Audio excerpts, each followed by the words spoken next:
Rosy Hardy Gardening. We've decided to do some questions and answers for you. So this is April's Q&A session.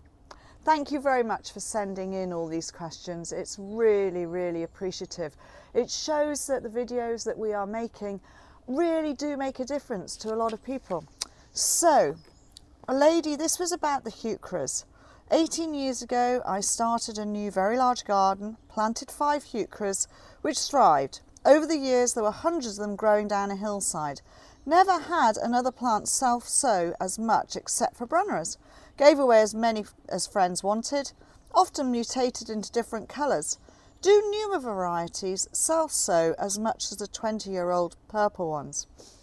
That's a really good question. Originally, the purple flowered heucheras that were the first ones that were sold were not so well bred, and that meant that you were getting an awful lot of seed from them. A lot of the newer types have actually been interbred and crossbred, and therefore there is less viable seed actually coming from those plants. However, if you are in a situation where the heucheras love you and they sell seed quite well, then you will always get some new seedlings coming from those plants. So do enjoy growing them and even collect some of the seed heads and see what you get. But don't let them go all around the garden too much, because sometimes you can have some really poor varieties and you don't want those crossing back with your better varieties that you're growing in the garden. The vine weevil video. Could you please make a video about fuchsias? I'm having a huge problem with Gall mite on my hardy plants. Love this tutorial on heucheras, so informative. Okay, so Gall mite on hardy fuchsias, in fact on all fuchsia varieties, is becoming quite a problem. And really the only thing that you can do at the moment is actually destroy those plants.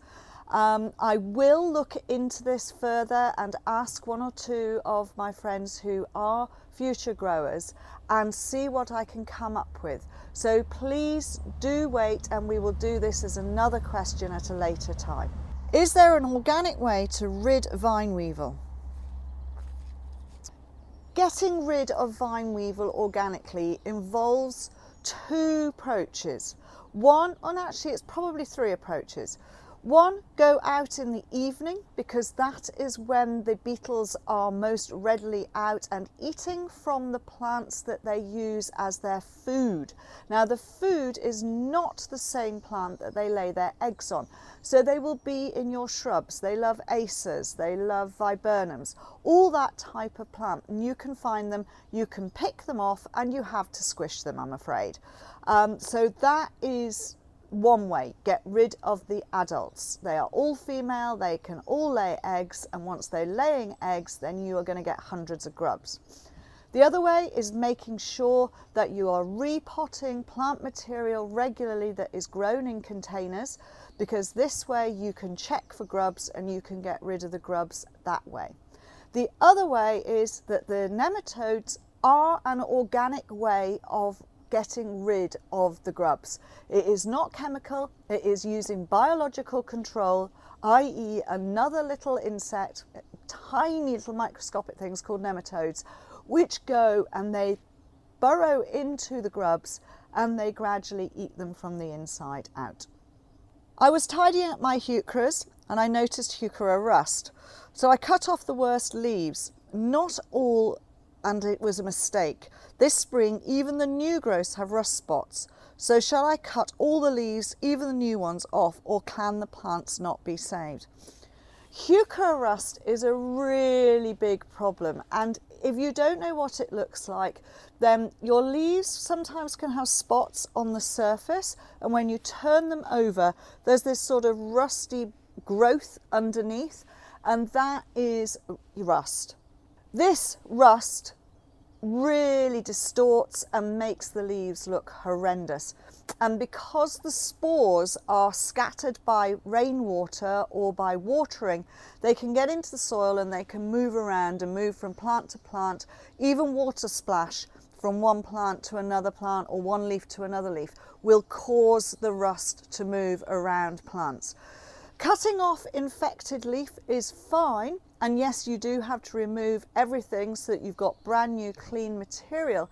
However, if you don't repot and get rid of all old growing media at the base of the plant, and you need to give the plants a wash as well, there will still be spores in the crowns of the plants, in the soil that the plants are growing through, and therefore they still get infected. Best way is probably, I'm sorry to say, get rid of those plants and start afresh. Do not replant heuchera in the same spot in the garden. Put them somewhere else, or put them into containers and container grow them, and that way you should be able to keep everything free. This is somebody who's enjoying the videos, and she wants to know whether or not Gaura like horse manure. Now, Gaura are beautiful summer flowering plants. They flower right the way through from May right into October or November, especially here in the UK. They can be used as annual bedding plants. They are a perennial, and they are something that is from Mediterranean types of soils. So they do like a bit of extra feed occasionally, but horse manure probably is a little bit too rich for them. If you can use well rotted horse manure, perhaps mixed with your garden compost, and spread it thinly around them if they're in the garden, that will be fine. But please don't overdo it, otherwise the crowns of the plants will not be happy. Also, just on another point there, Gaura have now changed their name and they are now Oenothera. Someone was asking about one of the videos I mentioned when I was touring one of the gardens, and about the yellow book.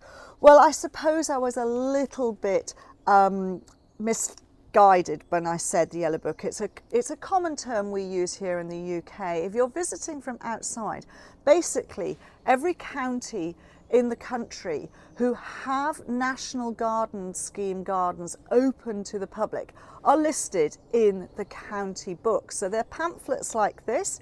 However, there is a website called the National Garden Scheme, ngs.org.uk, and you will find in there all the different gardens that are open. They give a map of the county, like so, with all the different various gardens that are open. They're not all open all the time. They have separate days when they are open. So you can look and plan your county visit, so depending on where you're going. So this, for instance, is Wiltshire. We have a Hampshire one as well. We quite often have in stock some of the other counties, but they go very, very quickly because visitors to our nursery love to be able to go and visit these gardens. So look on the ngs.org UK website and you will be able to find the county that you are visiting, what gardens and when they're open, and whether there are any that you can go and visit if you happen to be in the area. When I was doing the video of pricking out the seeds, somebody has asked me, where can I buy that fantastic dibber that I was using? I'm afraid to say that I haven't seen any for sale in a long time. We were given a collection of those dibbers many years ago by a friend who had run a small garden centre, and they were just some old stock. And over the years, we've been giving them away as presents to children. So unfortunately, we only have a couple on the nursery. But a pencil works just as well. You don't have to have a fancy dibber. Use a pencil. Dahlias and the frosting of them before you put them inside. Somebody's asked about living in zone 7 where the winters are very, very harsh, and they've been told that they can't go outdoors. Well, the answer with dahlias is that your dahlias through the summer are looking really, really good, and you can let them be frosted even in zone 7. Only has to be for a couple of days, and then you bring them inside. It is literally to just get that big load of leaf killed off so that the necks then seal. And that's all you need to do, because you won't get, in the first few frosts that you get, even in zone 7, it is not going to go down and affect the tubers. So it's only the top growth that you're trying to frost. And once that's happened, then bring them inside and treat them like you always would do. Bringing us right up to date, I have just done a video on how to recognise frost damage on plants, and somebody has said that they couldn't find any clear advice about a stilby, and yes, a stilby will have got frosted quite a lot, and again they will show that horrible blackening off of the first tip growth. And all you've got to do is wait until the frosts have gone, maybe 2 or 3 days after they've gone, and then just clear that off. They will come from below ground, they will send up more growth. It's only the first leaves that have got damaged. So hopefully you will have really good flowering astilbe later in the year. Just go and clear off the damaged leaves now. That was all the questions that really stood out to us. Please do keep on sending us in questions, and we will try and round them up at the end of a month like we have done this time. Thank you very much for watching, and please do subscribe to the channel.